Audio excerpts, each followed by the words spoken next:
Ang mga email nga ini sa iya ang naghalin kay Orlando Mendez at highsonschool.edu. Ikaw ini, hindi bala? Oo, pero hindi akong nagsulat sini. Wala ko nagagamit sang lowercase. Libagit ka mensahe sinila nga si Mana? Ato ako sa camping site sa Murcia. Kaupod si Kiano kag ang pamilya sang duha ko ka mga abyan. Wala internet nga signal dito. May nakahibalo pa bala nga iban sa password mo? Mahinalungon ako sa akong password. Hindi ayahan kinpakot-pakot lang nila. Base. Ano nga lang sang website kung saan mo nakilala si Isabel? Kasadoapangginapungao.com. Ay, ginako ko. Sala ang ginbuhat ko. Okay. Madamong salamat. Dali ka, partner. Nagapangayo kayo siya sang kwarta para sa iya mga mata. Isa ka real to si Isabel. Kinhijack niya ang email address ni Orlando. Agud makontak siya sa mga hindi niya kilala nga mga kliyente. Kasadoapangnaga-isahanon.com 537 ka mga lalaki sa sulod sang 50 miles. Nagbuhat kami sang gamay nga matchmaking sa security video nga ato nakuha sa elevator sang hotel. Gintakos namon ang linya nga itom nga ina sa sulod sang elevator kung sa diin nagatindog ang mga lalaki.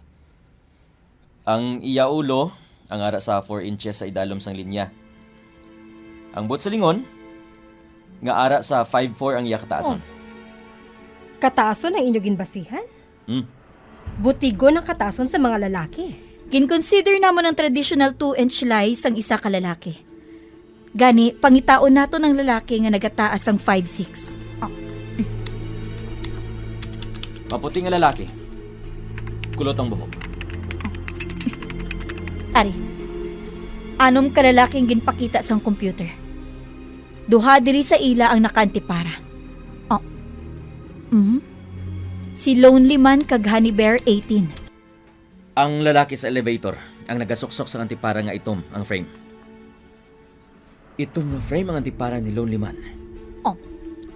Sa banta ko, nakakuha kita sa match. Screen name, Lonely Man. Lonely Man's profile. What am I looking for? A good friend, companionship. I am a fiction writer. Isa siya ka writer. Suno sa isa ka profile. He's had one short story published by the Maharlika Press and a new collection being considered by a major publisher. Ang bot silingon. Sa pagsulat na lang tanan nga panahon ni Lonely Man. Track him down. Hibaluan ninyo kung anong iya ginbuhat sang Lunes sang gabi. Ginpahibalo ako sang maid nga ginapangita ninyo ang akon nga bana. Wala siya diri subong. Can I help you? May luyag lang kami pamangkot sa iya, ma'am. Nga may nabuhat bala siya nga gamo? Well, sa banta ko, isa sa iya abyan. Masugiran mo pala kami kon sa diin ang imo ba na sang Lunes sang gabi? Nagasulat. As usual, nasiguro ko nga hindi siya imbulbado sa kung anuman nga mga krimen. He's on a deadline. Well, basi may angot ini sa ginabuhat niya nga research. Masako siya subong sa pagsulat na tungod sa desolate kag forlorn nga mga short stories. Nagsala siguro ka mo? Nagadali ako. May laktan pa ako nga importante. Madali gid lang, ma'am. Alas ang bracelet, ina? Ini? Ako. Husto ka? Wow! Katahom! May pares balay na nga earrings nga may tampok nga emerald? Yes. Actually, I own them. Or, used to. Pero, natalupang din ko sining karon lang Wala na eh. Amo balay ni sa litratong nadula mo nga aritos, ma'am? Bah, hindi. Amo matuod, ina. Pero, nga ara sa bangkay nga inang akon nga aritos. Mahimo nga nag-cross lang ang banas nila nga duha sang imubana, ma'am. Ang concern namon subong. Kung sino man ang nagbuhat sini sa iya, mahimo nga isunod niya ang imo bana. May studio kami sa uma. Ginagamit niya ato kung magsulat. Tawagan ko siya. Hindi. Hindi ina pagbuhata.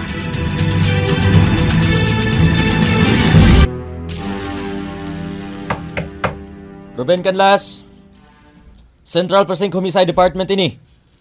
Abrihi palihog ang puwerta. Mataligid lang. Abrihi ang puwerta, Mr. Canlas. Anong inyo kinalan? Pasudla kami.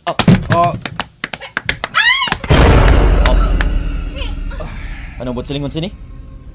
Nga nagatampi lang siya sa tuwalya? Copy editor ko siya. May ginaobra kami Magupod ka samon sa presinto.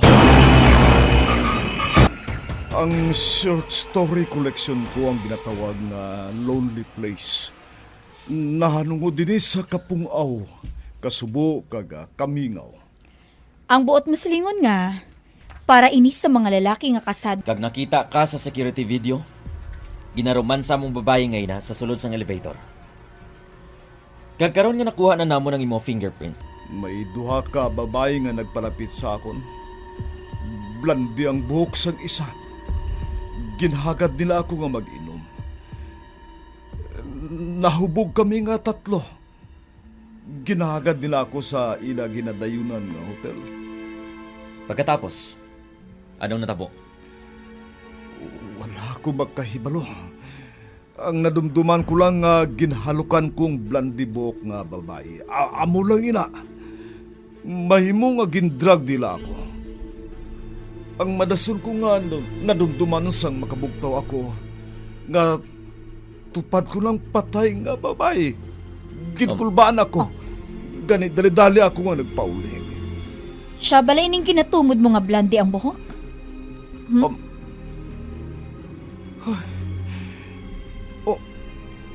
Oh, Ang natungod naman sa isa ka babae, may nadumduman ka bala na tungod sa iya?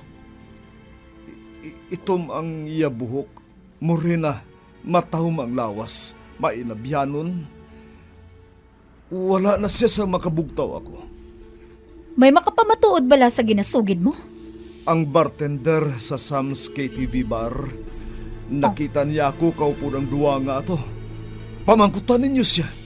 Buhato namon ina. Oh, okay. So, pwede na ako makapauli. Hindi pa. Ah. Ginaristo ka namon. Sa ano? Sa kaso nga murder. Ano?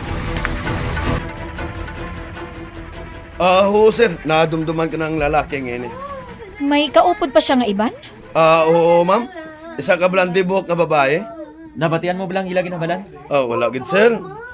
Ang naibalan ko lang madamo ang ilan na inom. Mayroong card diri sa barang blandi nga babae eh. Paano ang isa ka babae? Kaupod man sila nga tatlo gwa diri sa bar? Sino nga babae, ma'am? Ang morenahon. Ay, hindi, ma'am. Sila lang nga duwas ang blandi ang magkaupod. Nag-alalaway pa gani ang lalaki nga to sa blandi buhok na babae. Nagabutig ang bartender nga ato. Kakunsabo nila siya. Ang buot mo silingon nga siyang nagbutang sang droga sa imo ilim nun? Siguro, aamoy na nga wala ko sa may nadumduman, sir. Nakahibalo ka. Madamo na ako sang bad advice nga nabatian kada adlaw. Isa ikaw ka writer. Matuhod ang ginasugid ko, sir. Duha ka babae, sigurado ako. May iban nga nakakita sa amon sa labi o kun sa elevator. May ikaduha nga babae kami nga nakita sa elevator. Nakita ninyo siya. Pero kamo lang nga duha ni Isabel ang nagwa sa elevator. Kaupod namon ang babae nga to sa elevator. Ang morena nga babae? Pero hindi mo kilalang iya ngalan. Nagsiling siya nga kinahanglan. Makato siya sa iya kwarto kay tawagan niyang banan niya. Hindi na kami pagpasauta sa imo palad. Okay. Magsugid ka na sang matuod. Okay, masugid na ako sa matuod. Okay, sir. Ma'am, may naga-blackmail sa akin. Ang misteryosa nga morenahon? Ambot, basi. Sang makabugtaw ako, may litrato ako nga nakita. Litrato ko kaupod ang patay nga babae. Nakagapos siya. Sa diin ang litrato. Gingisi ko. Pila ka oras ang nakaligad. May babae nga nagtawag sa akon kaga nagsiling nga may ginauyatan siya nga videotape namon. Nagdapangayo siya sa 2 ka milyon.